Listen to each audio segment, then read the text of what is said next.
This is an off my chest video. It's Thursday, May 29th, and I'm going to be reviewing season 2 of The Last of Us. I don't know if I should stick with the Jesse run because this is on Grounded and I can't really play Grounded without my full attention being focused to it. I should do something else. But anyway, I'm getting on to season 2. Let's see what the next encounter is. Oh no, that's not going to work with the time limit. I'm gonna have to ditch this Grounded run. But yeah, season 2, like, it's just so bad. It's so bad. Even the first scene with Abby telling us of her revenge plot. Let's play on hard. With Abby telling us her revenge plot, talking about it with Owen, that entire scene was just so unnecessary and spoon-fed.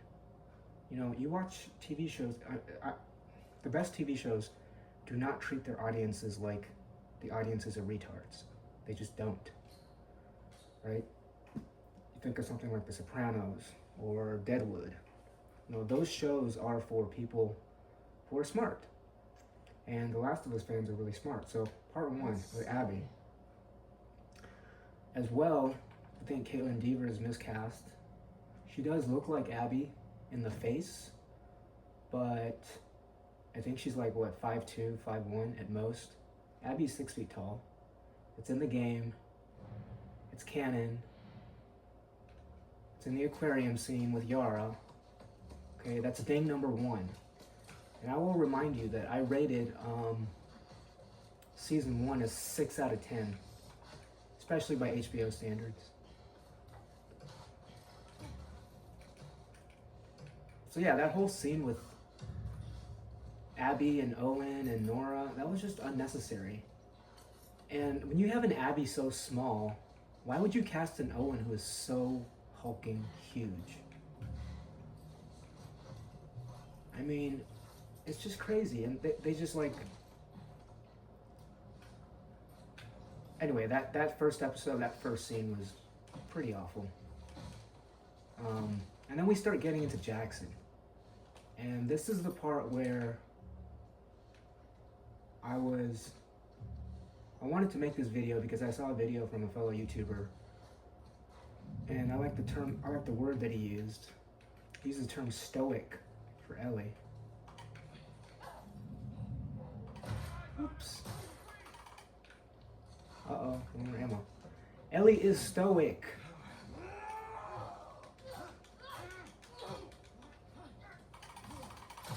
Fuck out of here.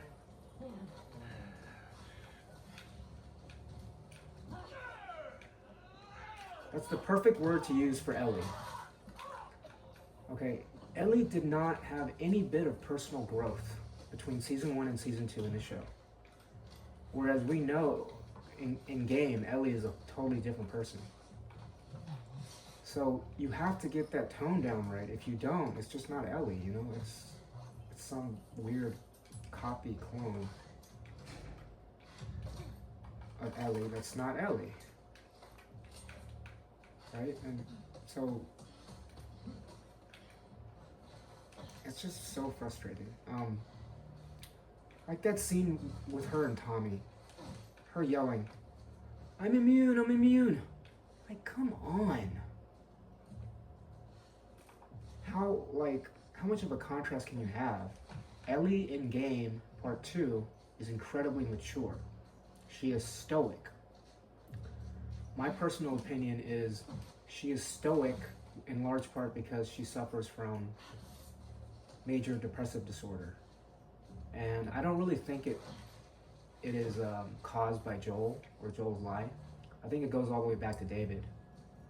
And so, like, yeah, she never, like, cracks jokes. Like, even before Joel gets killed, you get the sense that she's tired, she's a little bit annoyed, and the only thing that's keeping her happy is the prospect of being with Dina. And you just don't get that, like,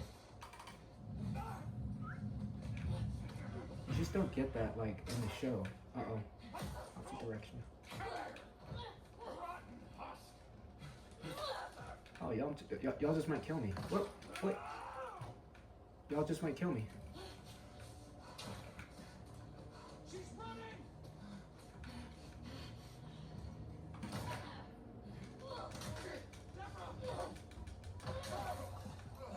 Right, so they got the whole angle of Ellie being, whatever, what do you call it?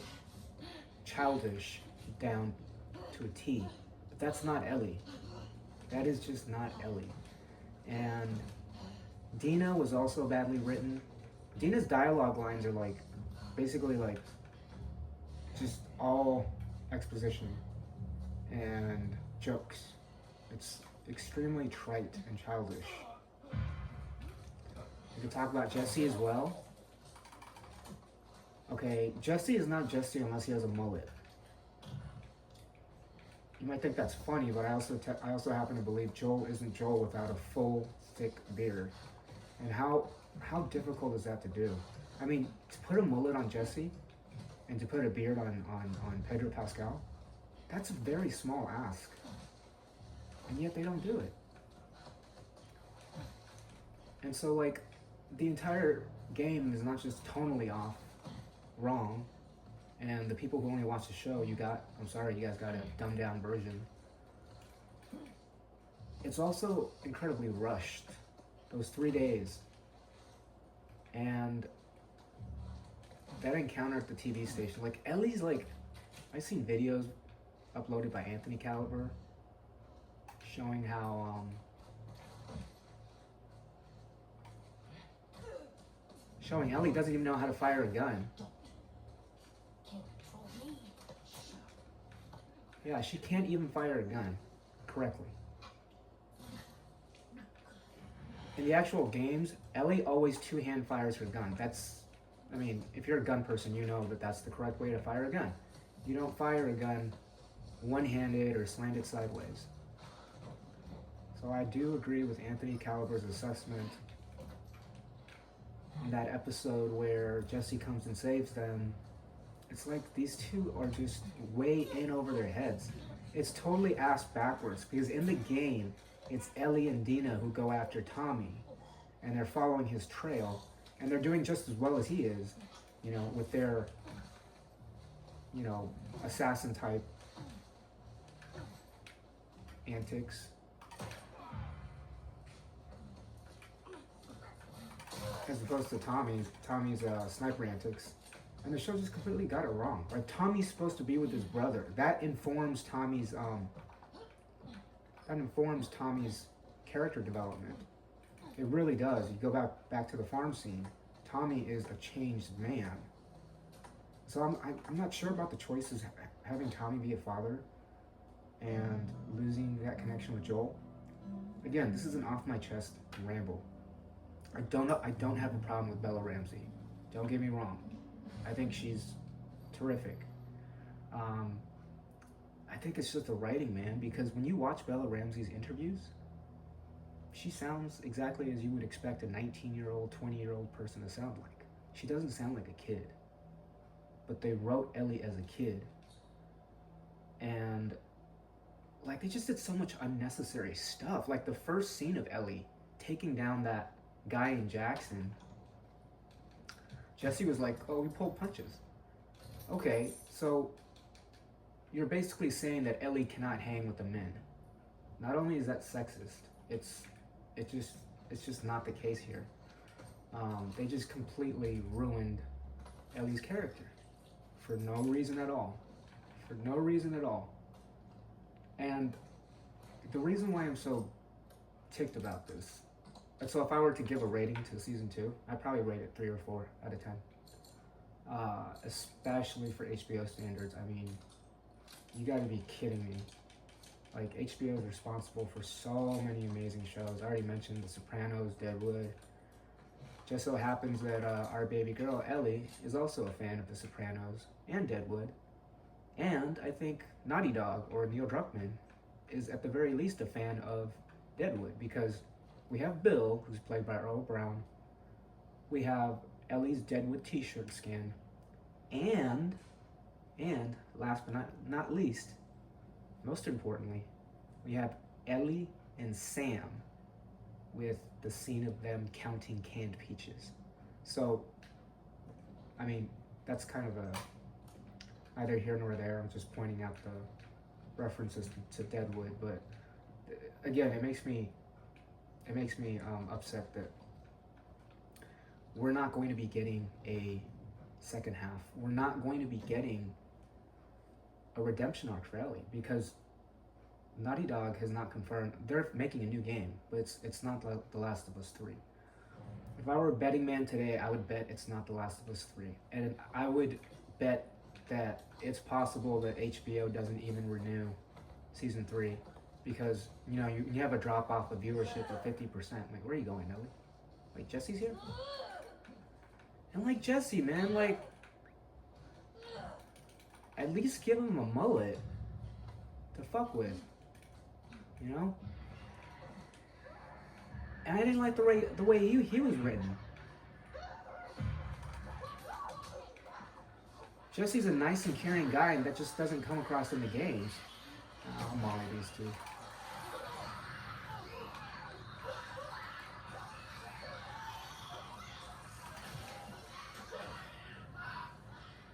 Yeah, and so the reason why it's so maddening and frustrating is because we're not going to get a part 3 from Naughty Dog.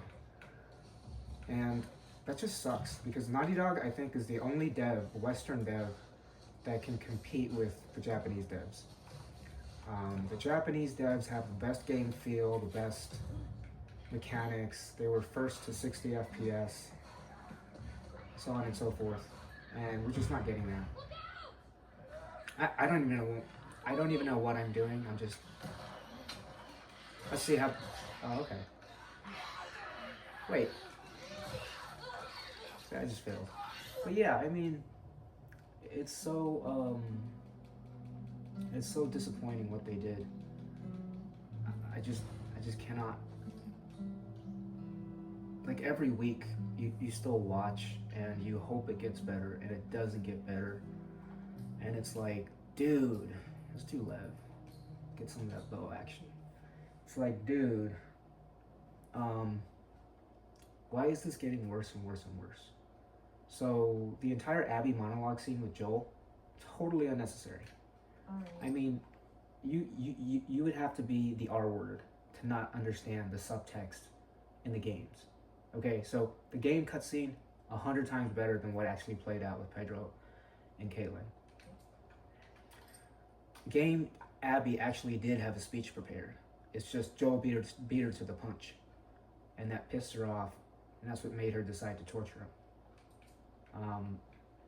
And putting Dina with Joel as his patrol partner and having this kind of like just this like confusion about who's really got the better relationship, because Dina is like, okay, I mean, shit, I love Joel too. I'm his patrol partner. I looked up to him. He taught me a bunch of shit. Right? This is Ellie's revenge journey. And Dina in game is a lot better than Dina in the show. Dina in the show just serves two purposes. Basically, to babysit Ellie, which is exactly what she does, and to, be a plot device for the pregnancy thing. It's just so many bad things. Like, there's no downtown Seattle. I mean, in the trailers they showed everything that was worth watching was in the trailer, all of 2 minutes. Okay, there's no big Scar and WLF fight. You see the soldiers marching and all that. And it's sad just because I don't think we're going to get a season 3. It's not been shot. If it does come out, it'll probably be 2027. And so this is just bad all around. I don't know what I'm going to do here. Rattlers, this is going to suck no matter what. No matter what difficulty, this is going to suck. But yeah, and then, okay, so they get to Seattle. Just watch the fight scenes, or not the fight scenes, the action scenes. Ellie does not even know how to shoot a gun. Let's get this right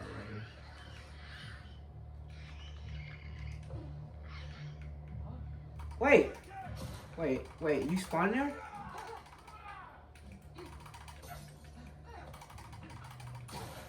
Get that brick. And then what, day 2? Jesse shows up, Deus Ex Machina. They skipped Hillcrest, which is like one of the most amazing encounters in the entire game.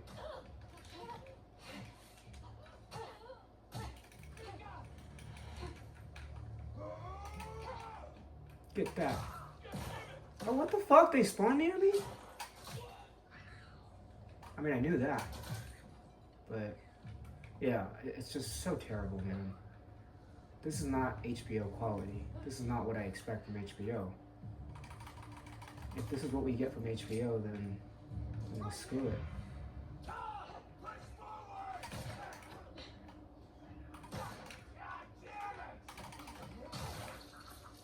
So the flashback. Okay, so they had, I really liked the cameo by Joe Pantoliano as Eugene. I liked fleshing out Eugene's story. I thought that was pretty good. Gail is just a plot device. She's basically they gave her Maria's role, basically, is just to keep the peace and all that. But the flashback scenes were okay, but just to cram them all in one episode, it's like it felt so rushed, you know, from being, I'm going to teach you guitar, I'm taking you to the dinosaur museum, to you swore. And like, because I reviewed the first season, and the way the first season was done, we didn't get to spend enough time with Joel and Ellie, and so I'm not even sure the TV viewers knew what the final, you know, payoff was with the lie, right? And so this just doesn't hit as hard. And again, this is not about Bella Ramsey or Caitlin Dever, even though I think Caitlin Dever's seriously miscast. I think that miscast is a lot more consequential than Ellie miscast, because, you know, Ellie can be cast as anybody. You can change the face, you can do whatever, but casting Abby, you have to understand, Abby is 6 feet tall. She's not a twink. She is 6 feet tall, and it's in the game. Just look for it, right? It's not that difficult. You just look for it. And so, how are we gonna buy that Abby, who's like half the size of Owen, is Isaac's top scar killer? Like, how does that even work? Right? And so, with the season finale, it's like, you know, it's just all around bad writing, man. It's like Ellie and Jesse are at loggerheads for not just the last episode. They were at loggerheads in the episode prior. So they've been at each other's or on each other's bad sides. But as soon as we come back with Tommy, everything is okay. My problems are my friend's problems. He didn't say it like that, but that's what they say. And then boom, they go to the cutscene and Jesse gets shot. We all know what happens. They did Jesse dirty, etc., what have you. Doesn't matter.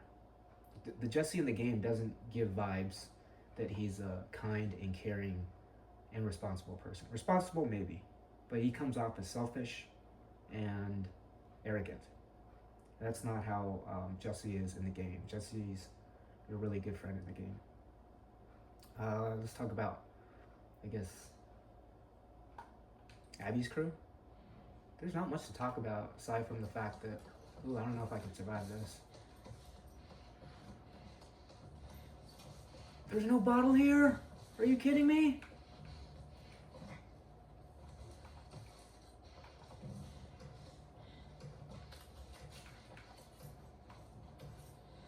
The finale was all sorts of rushed. It's just terrible. Terrible. This isn't off my chest, so I don't have my thoughts collected, but I think I know what I like and I don't like. And season 2 has just started off terrible with that first Abby scene. Like, come on. We don't need to know that. We don't need to know that.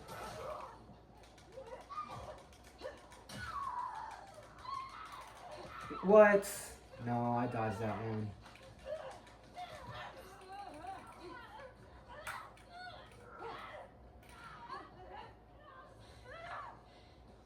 You fuckers.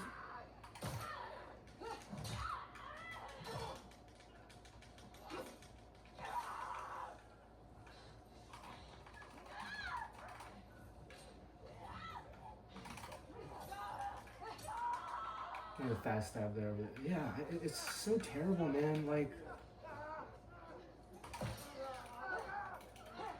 it's so terrible. God, I can't believe I'm doing bad here. I really need to concentrate on like no return, right? Especially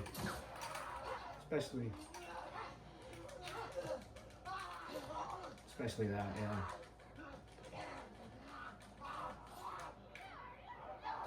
There we go. Fucking cannot concentrate. Okay, so you have Jesse. Not nearly as good as in the game. Abby needs to have her physicality. If Abby doesn't have her physicality, she's just not Abby. She doesn't stand out or anything like that. Let's try grounded. Why not? Like, that's just not Abby. Abby bulked up to get to where she's at, 185 pounds, 190 pounds. She was benching 185 at the age of 16, right? All right. So how are you going to tell me that, you know, Caitlyn Dever can take on Scars and Seraphites and factional warfare? And where did the budget go? Have you seen, like, the Seraphites' uniforms? They have tanneries in Scar Island or in Haven or whatever. That's how they get their overcoats. It's leather. In the show, it seems to be like just plastic. It looks so cheap. It looks so, yeah, it just looks so cheap. And yeah, this show is just so upsetting to me. Why would they have Ellie, or not, why would they have Ellie go in and get strung up like Abby did? I mean, that thing pissed me off the most, because that was totally unnecessary. It removes the element of surprise and plot armor that we're not supposed to know about. And that cutscene in game where Abby gets strung up, that is the best cutscene in the entire game. Just go back and look at it. It's an entire one shot. Wait, where are they? They here?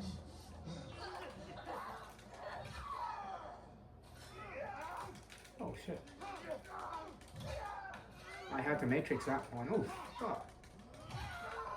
Damn, these guys mean business, huh?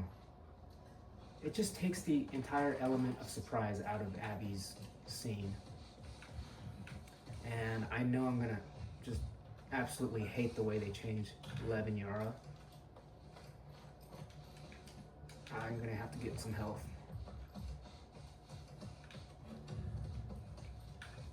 But yeah, I mean, I'll take that.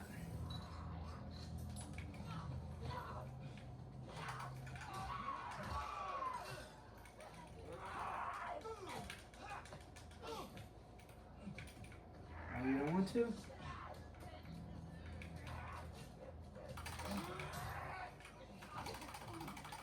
Yeah, I mean, it's just not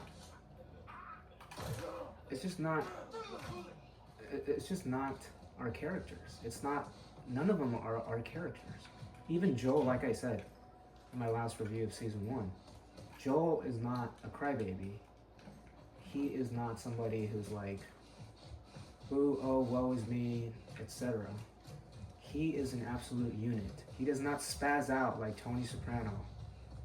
Like, yeah, it's just, this whole adaptation is just terrible. I can't believe like Neil went along with it. I'm very grateful to Neil for giving us these 2 games. for giving us these. Damn, I'm missing a ton of shots.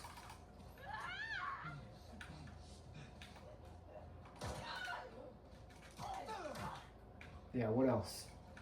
So, with Abby, with the way they casted Abby, what are they gonna do with Lev and Yara? They gotta be circus midgets, right? Like, do you see how small Abby is? Like, not even just compared to Nora or Mel. She's small compared to Nora and Mel, plus Owen. I think I have a bottle. But yeah, I mean, this is just... It's just such a terrible show.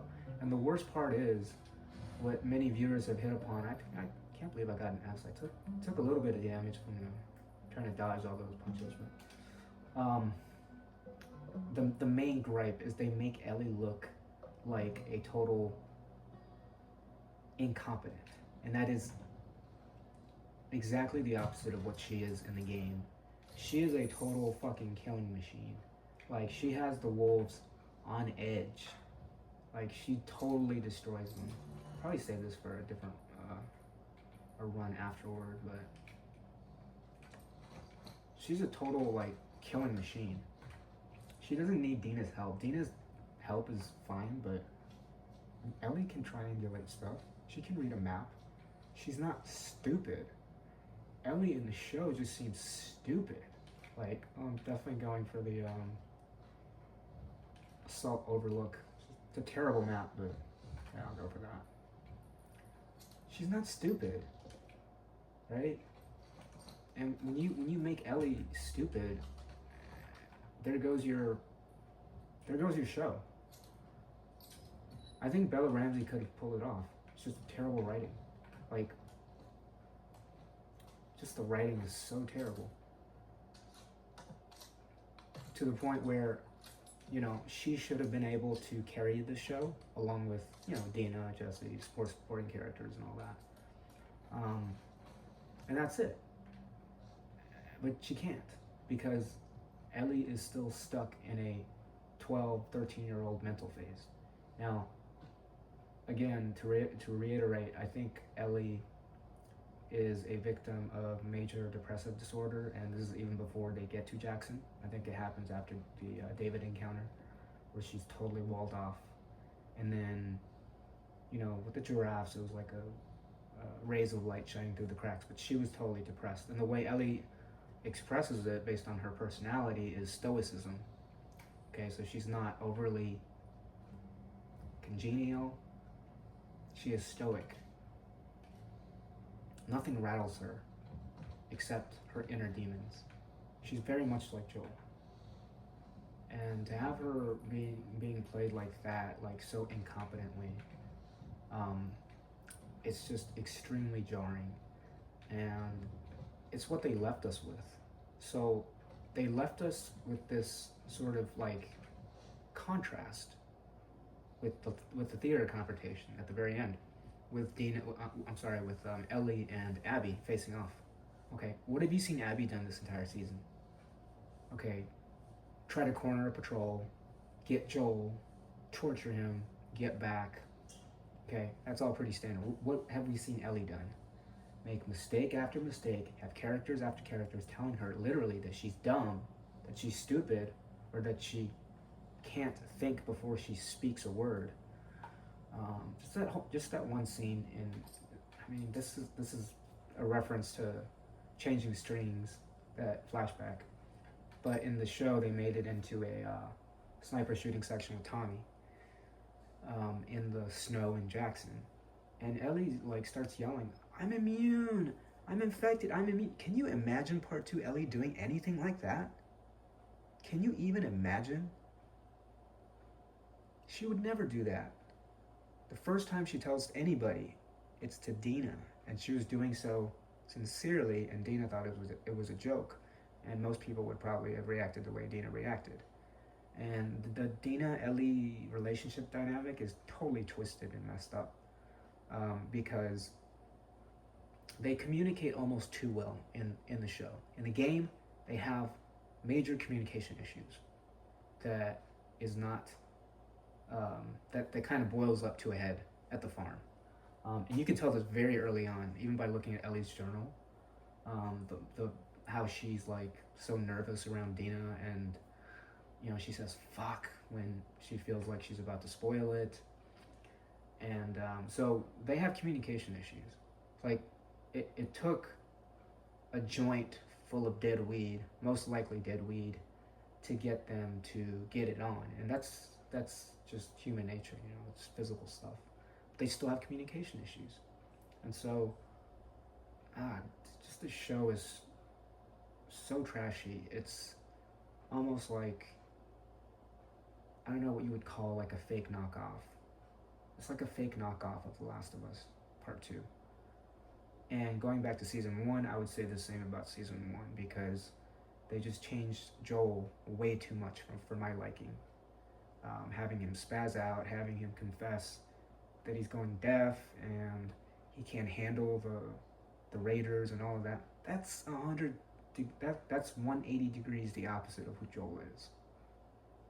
Okay, Joel is, as Ellie is, extremely stoic, probably suffering from major depressive disorder because of Sarah. Okay, just wrap this all up in a bow. That last scene, the cliffhanger, was so stupid because why would you like shoot out a shot and not know where it's going? Like, that's a plot hole because Abby actually doesn't shoot first. I think it was Tommy who like gets up or something, and then the shot was fired. So the whole ending, that cliffhanger, makes you kind of feel as if, oh, Ellie might be shot, Ellie might be dead, Ellie might be in danger.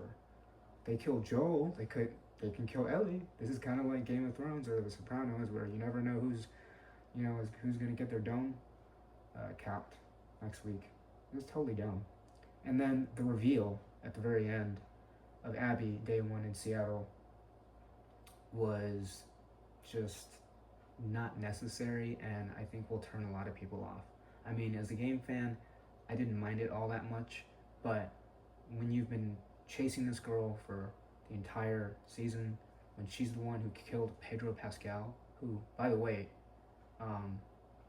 it's funny to say this as a guy, but he is apparently very, very handsome because most of the 30 to 60 female viewer base just left as soon as he was gone.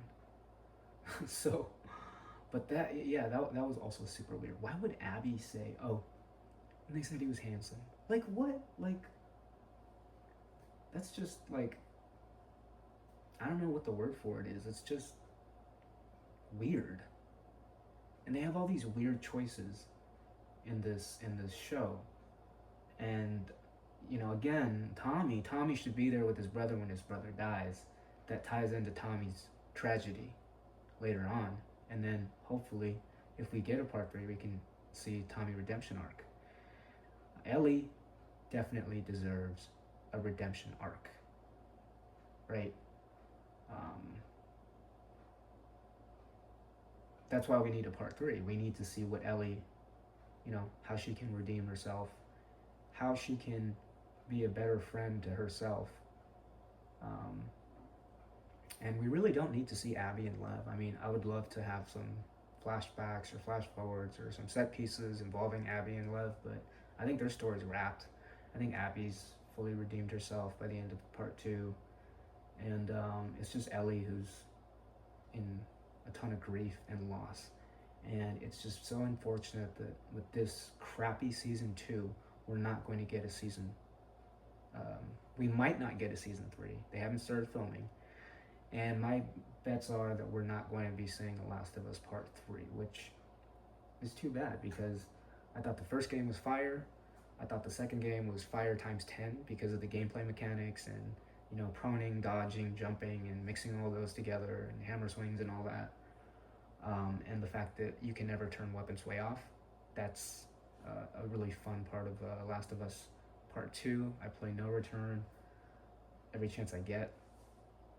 And so I was hoping part 3 would have a great story and also great iterations on the best combat ever. Like, I used to think, before playing The Last of Us Part 2, I used to think like, oh, like all the good action games are made by Japanese devs, like Resident Evil or Soulsborne games. But no, combat in Last of Us Part 2, admittedly, it is a little janky in some areas. There are some glitches, but by most accounts, uh, it is basically, out of all the games I've ever played, it has straddled that line perfectly of both, number one, game feel, which the Japanese devs are awesome at, and number two, realistic animations. So Last of Us Part 2 is a kind of perfection in terms of walking that fine line and not making too much of a compromise one way at the expense of another. So yeah, I would really like to see a part 3, and I just can't watch any of season 2 ever again, because that's just not Ellie. And it's not because of Bella Ramsey, because I already bought in. I mean, if I didn't like Bella Ramsey, I wouldn't even be interested in seeing what season 2 is all about. So I'm not part of the hate Bella Ramsey crowd. Don't get that twisted. It's just her writing is terrible. I've seen her interviews, and she can act like a very mature, sometimes even stoic, young adult. But we just don't get that here. So it's yeah. And Abby, a 5'0" twink, is Isaac's top scar killer. I mean, come on. There's only so much suspension of disbelief that can occur, and this is just so poorly done. I mean, part of me wishes they had, one of the three wise Davids helm the show. Well, I think Neil Druckmann should have been the one to do it, top choice. But if not for Neil, why pick Craig Mazin? He's Game of Thrones, man. That's a pile of hot garbage. Should have gotten one of the three wise Davids who all used to work for HBO. David Chase on The Sopranos, David Wise, I believe, on The Wire, and David Milch on Deadwood. Except David Milch is, he's not healthy, so. But they could have gotten David Chase. They could have, made him an offer he couldn't refuse, and he would have come at us with a fucking banger. I mean, if David Chase was a showrunner on this show, or even Frank Darabont, because Walking Dead Season 1 is the best zombie media I have ever seen, bar none. If they got David Chase to helm this show, okay, it would have been perfection. It would have been a fucking masterpiece. It would have been better than the game. That's how good David Chase is. Craig Mazin? I mean, come on. This dude is just inserting himself into stuff that he has no business doing because he's not a fan of the games. He wants his own take on things. And I'm sorry, Craig, this is not your baby. This belongs to Naughty Dog and Sony. And, well, it appears Sony and Naughty Dog have screwed it up. The situation is kind of foobar right now. I don't know anybody that's looking forward to season 3, fan or no fan. So that's off my chest.